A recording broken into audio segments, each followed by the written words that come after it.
الله بالخير.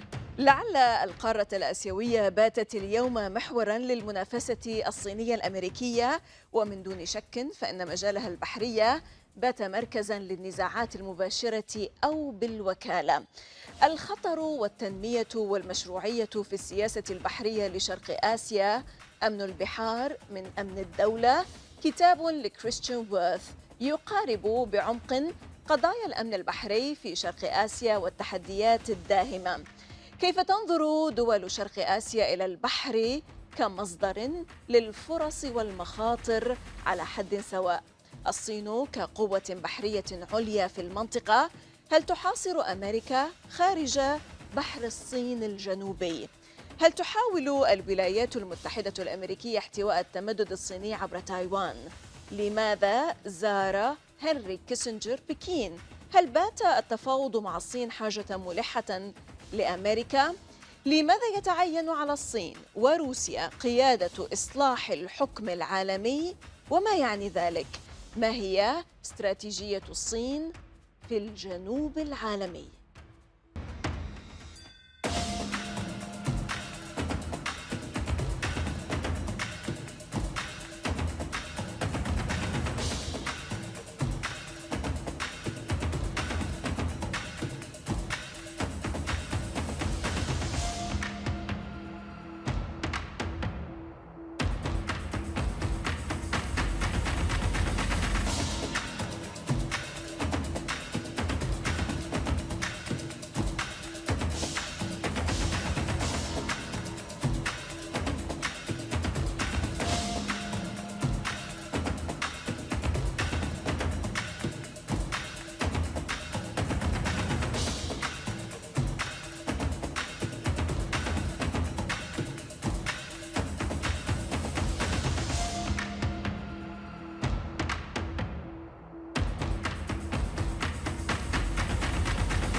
نرحب بكم ونرى ونسمع أكثر من ضيفنا من بكين شو تشيندو، الباحث السياسي في مركز الأبحاث الصيني بانغول في البعد الأقرب. هذه الميادين وأنا زينب صفار، خليكم ويانا.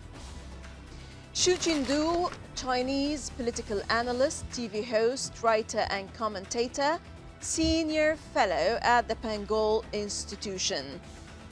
Mr. Xu, salam and welcome to Al Mayadeen. This is the Proximate Aspect. I'm Zainab Al Safar, so good to have you. Thank you for having me. Always a pleasure.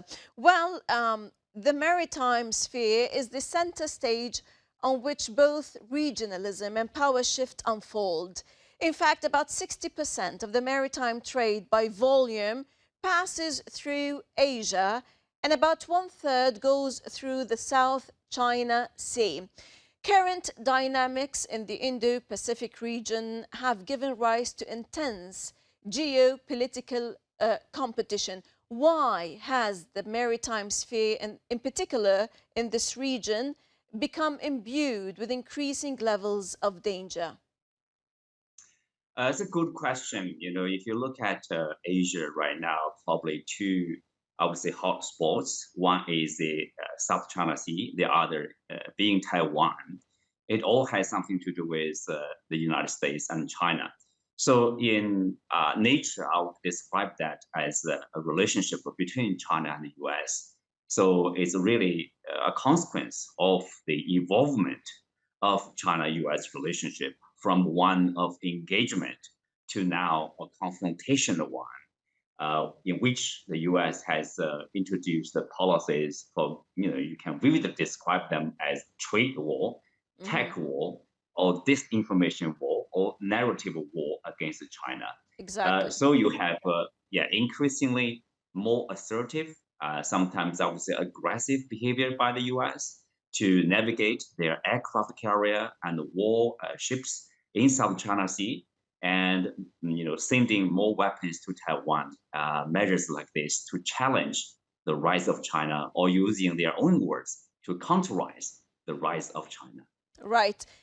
According to our reference paper, Mr. Xu, danger, development, and legitimacy in East Asia maritime politics, securing the seas, securing the state. Well, since World War II, unresolved delimitation of territorial sovereignty has been contributing to the maritime sphere becoming an arena for interstate rivalry and bickering. What makes the maritime territorial disputes heat up in your region, sir? Good question. Frankly speaking, the disputes, mostly reported in the media is between China and other countries. But in reality, it's really between China and Vietnam, between Vietnam and Malaysia, for example, between Vietnam and the Philippines, or between the Philippines and other regional players. If you look at the Chinese position on the South China Sea, which includes the nine dash lines, and compare that with that of Taiwan, you would see they are the same. The claims are identical. And of course, the US would like to present China's claim as being aggressive, as being from a powerful country, which does not follow the international rules. But if you find out it's the same claim as that in Taiwan, I think people would find a bit awkward, a bit, I would say, embarrassing. What happened? Because, for example, the nine To dash the line. to the extent of banning a movie, a Hollywood movie that shows displays this kind of line on a certain map. That's true. If you look at the map, people would find the nine dash line, previously known as 11 dash line. It was not drawn by the current Chinese government or the People's Republic of China. It was drawn in 1947, for example, 1948, the time a couple of years before the founding of the People's Republic of China. And then people would ask, which government, drew such dash lines. It was the Republic of China, which is now in Taiwan. And since 1949, there's before 1949, I would say there's a civil war, 1945 to 1949, between KMT, which is now a party in Taiwan, and the communists now ruling China. So the KMT was defeated, and they escaped to Taiwan. And now that's why we are having a Taiwan question. It's a legacy of the civil war between the two political forces. And then the dash line was drawn by KMT, the government which it ruled in before 1949. They drew this dash line with the support of the United States. One thing I need to make it clear that is, at that time, before 1949, China and the US were allies. So the US basically, asked China to take care of the security of this region. And then they helped China draw the 9 or 11 dash line. Within the dash line, it's deep enough to have, sea battles. You can have submarines. Outside the battle line, 9 dash line, the dash line no, or the it's U-shaped impossible to line. have the sea battles. Yes. Yes. So basically, the U.S. asked the Republic of China, or the then Chinese government, to take care of the security because we are allies. So this region, on behalf of the U.S., you take care of the security. After drawing the 9 dash line, the Chinese government at that time basically presented it to the UN and asked any responses from neighboring countries, including the Philippines, Malaysians, Vietnamese. But at that time, we know that the Philippines was only got independent like a couple of years, so there's not really official response. And the Malaysia, was still under the rule, I believe, of I would say under colonized. Sure. Vietnam was divided. Right. So there's not really any response to this 9 dash line. In terms of security, Mr. Xu, might you tell us more how East Asian states perceive the sea as site of both threat and opportunity? What is the crucial role played by the sea in legitimizing the modern state and securing its future? First of all, I want to respond basically to an earlier question. you mentioned about this important sea lands for businesses and trade, investment. For example, people would say, trillions of dollars worth of goods will be transferred through this land. And then, of course, if you take a closer look, most of the goods and services being transferred, being carried through these sea lanes, they are from China to Australia, from China to other ASEAN countries in this region, from China to Africa, China to even India. So China is the biggest beneficiary of security through these sea lands. So Hmm. there's a misperception somehow like China is destabilizing this sea lands. Oh, the sea lands are valuable. We have to secure it. Okay, who will secure the lands? Oh, the United States. No, this is the story from or narrative from Washington. Hmm. The country which cares the most about the security of the South China Sea, I would say is China.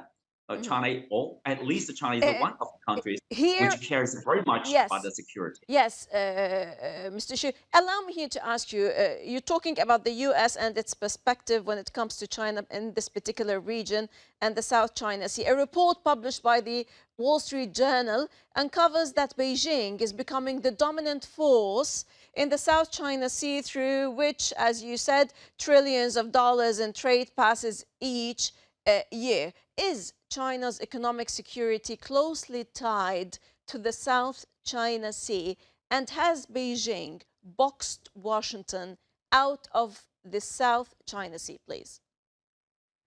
This is the nature of the disputes between China and the United States. This is far beyond the South China Sea, unfortunately. When we talk about the South China Sea territorial disputes, for example, between neighboring countries, Vietnam, China, Malaysia, the Philippines, or Taiwan, it's really about which islands, or islets. Hmm. Uh, you know, Sometimes it's claimed by both countries or more than two countries. So that's the original disputes. But then all they agree is like, let's sit down and talk through our differences. If we cannot solve our problem now, let's shelve it and Hmm. focus on cooperation. That's basically the idea of regional countries. But then there's the involvement of the United States. The United States, first of all, is not a claimant to any territory here or sea waters in this region. The US involvement is based on the idea of like so-called freedom of navigation. So I can send my warplanes and get my warships to navigate through these sea lanes. Hmm. It's like a policeman. I'm here to make sure there is a security. The thing is like, the US is not invited by any country. It would like What to is Chinese talk to us. strategy in this sense? The Chinese strategy is like, let's focus on development, let's focus on trade. For Hmm. example, that's why there is a RCEP, a trade agreement, probably the largest one in the world, involving China, Japan, South Korea, and Hmm. New Zealand, Australia, and the 10 ASEAN countries, Hmm. Hmm. 16 countries, Right. and the regional, most important regional economic players.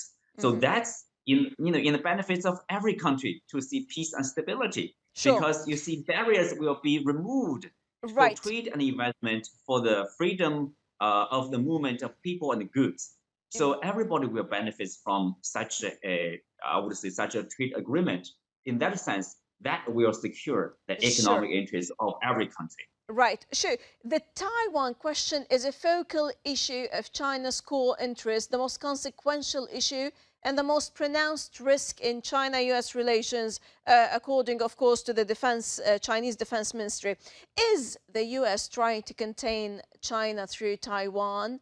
And despite rising tensions, is it possible to avoid war in the region?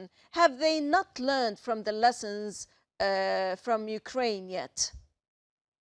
That's a wonderful question. I think that everyone should pay attention to, if they can, to this question, because we are seeing the basically, you have to understand, what's going on in Ukraine, or what has led to the Ukraine crisis in the first place. Hmm. I think most people outside of the Western camp would point to the NATO expansion, which threatens the national security of Russia, and then in return, Russia respond in a way that is what we are seeing now in the violent way to Mhm. protect its national interests, its national security. Mhm. And now the Taiwan question, as we said, is a leftover of the Chinese Civil War. Mhm. On both sides, Taiwan and the mainland, we are the same people, They were brothers, they were sisters. defending themselves, of course, Mr. Xu, the Russians, and of course the Chinese are going to respond in kind to such kind of provocations and attacks, right? That's true. That's exactly the idea.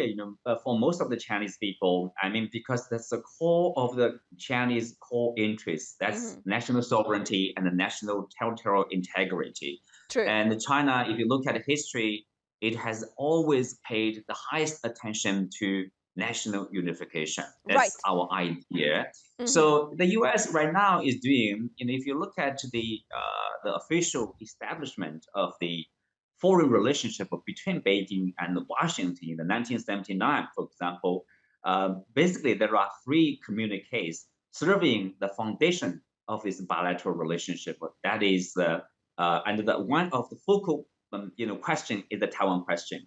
The Hmm. U.S. promise is like, we follow the Taiwan one China policy using their own term. The Hmm. Chinese term is like a one China principle. For Yes. in So any so sense, the U.S. says, Taiwan is a red line. yes, Taiwan is definitely a red line. Hmm. And because for any Chinese government, Beijing government, there's no way for them to back down in Hmm. terms of Taiwan. Yes. You have one way to look at Taiwan question, is really from this Hmm. bilateral relationship. I would say big picture. Right. The U.S. idea is really to recent years since Donald Trump, Yes. we have seen the trade war, the tech war, our technological war against China, and then you have this disinformation or narrative war, Yes. perception war against China, Hmm. and Hmm. the economic war. Right. And Taiwan is the next target, is really using Taiwan or Yes. weaponizing Taiwan against China. If there is But escalation of allow tension. me, on the other hand, Mr. Xu, American policymakers still hope perhaps for bilateral cooperation on global issues such as climate change, biodiversity, and nuclear non-proliferation, etc. In recent months, Antony Blinken, Janet Yellen, and John Kerry have all marched to Beijing. China's response, of course, to these visits, according to observers, has been correct but not warm. However, its leadership rolled out the red carpet for former National Security Advisor Henry Kissinger. Why did Kissinger go to China? What for? I think a lot of people have a similar question. Why Kissinger was in Beijing? Because given his age, I would say he's really working hard. Obviously, there's something deeply worries him, who is known for being a strategist, about global development. First of all, I would say, Kissinger is a U.S. citizen. He was in Beijing for the interest of the United States. Let's, do not make any mistake about his purpose. Of course, his purpose could be for the U.S. interests, but at the same time for peace and stability, because Mhm. he understands the two great countries, China and the U.S., can't afford to have a war or a military conflict, because both countries will suffer greatly if Mhm. there's a war between Beijing and Washington. Despite all the talk in Washington right now by the politicians that they need to be prepared to have a war with China, or they need to go to war with China sooner than later, because sooner would be better to serve the interest of the United States. And I think deep in their heart, they understand China is not, let's say, Afghanistan or Iraq. The U.S. can defeat like in a couple of weeks. China is a great power with 1.4 billion people. I would say, victory or defeat is uncertain for both countries. Mhm. So at least even there's a victory, so-called victory, I would say that's a devastating victory. Mhm. So there's no real victory if there's a war between the two countries. I think that's the understanding of Kissinger. We all have to know So that China has not been involved in any expensive wars or invaded any country for the last 70 years. True? That is true. That is true. Basically, China has, the Chinese philosophy. Let's say, philosophy of governance or philosophy of foreign affairs Hmm. is, let's create a peaceful world or peaceful environment. At least a peaceful environment surrounding China, so we can focus on development. Right, right. In talking about That is the idea. governance, true, very true. Yes. President Xi hosted recently the Speaker of the Russian Senate, Valentina Matvienko, in Beijing for 4 days, of course, where he said that China and Russia should lead global governance reform. Why and what does that mean, Shu? If you look at the stakes in the IMF, International Monetary Fund, despite being the second largest economy in the world, China's stake is much smaller. Hmm. Much smaller. Disproportionately smaller, and India too. So there are complaints. You say this is unfair in terms of providing the governance, in terms of governing the world. If you carry that by economic weight, Hmm. so the influence of the developing countries, like the BRICS countries, should be much larger.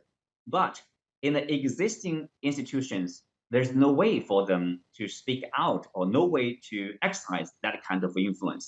That's why we have this AIIB, Asia Infrastructure Investment Bank, led by Hmm. China, joined by India and dozens of countries. And also you have this new development bank, basically all BRICS bank, by Brazil, China, India, Headed by and Dilma Russia and South Rousseff. Africa. True, true. Yes. So that idea is really about to create more fairness, more Hmm. equality Hmm. between the Western world and the non-Western world. That's the Right. idea of global governance reform. Sure. Allow me to ask this. Since the war in Ukraine, there's a new divide. The Global South does not agree with the US and the NATO policy. The Global South wants a new world order based on multipolarity. What is China's strategy in the Global South? There's no really clear strategy, but I would say China's idea largely is being increasingly clear. That is to side with the global south. China is a developing country. If you check the statement from the Chinese officials or from Chinese government, the idea is like China will always stay with the global south. Will always stay with the developing world. So that's why we are seeing, for example, the development initiative, global Hmm. development initiative proposed in 2021 at the UN, basically to help achieve the SDG, the Sustainable Development Goals set by the United Nations. And then you have this security initiative, which stresses about inclusive security. That is, one country cannot say, I have this exclusive security, disregarding the security of other parties. That's a practice by Washington, frankly speaking. Hmm. Washington always talks about, they are being threatened by, for example, another country, Iran or North Korea, or previously, Iraq, other much smaller countries. Hmm. It makes people wonder why they are threatening the U.S. Usually, U.S. is the biggest threat to many other countries. Yeah. Excellent. Shu Chindu, Senior Fellow at Bengal Institution. Thank you very much, sir, for this pithy talk. Always a pleasure to have you. Thank you for having me. Most welcome. إذا كما يقول الدبلوماسي السنغافوري السابق كيشور مهبوباني في كتابه القرن 21 الآسيوي، انتهى القرن الأمريكي والقرن الآسيوي آت. إذا حاولت الولايات المتحدة احتواء الصين فبدلاً من عزلها للصين ستجد نفسها معزولة عن بقية العالم. ولعل المنافسة الرئيسية بين الولايات المتحدة والصين ستكون على المستوى الاقتصادي، لا في تعزيز وجودها العسكري في شرق آسيا، لأن التنافس لن يكون في البعد العسكري بل سيكون في البعد الاقتصادي. عندما اتخذت الولايات المتحدة قراراً بالانسحاب من الشراكة عبر المحيط الهادئ TPP في الوقت الذي انضمت فيه الصين إلى الشراكة الاقتصادية الإقليمية الشاملة، لم تفقه آنذاك أن اللعبة هي الاقتصاد والتجارة.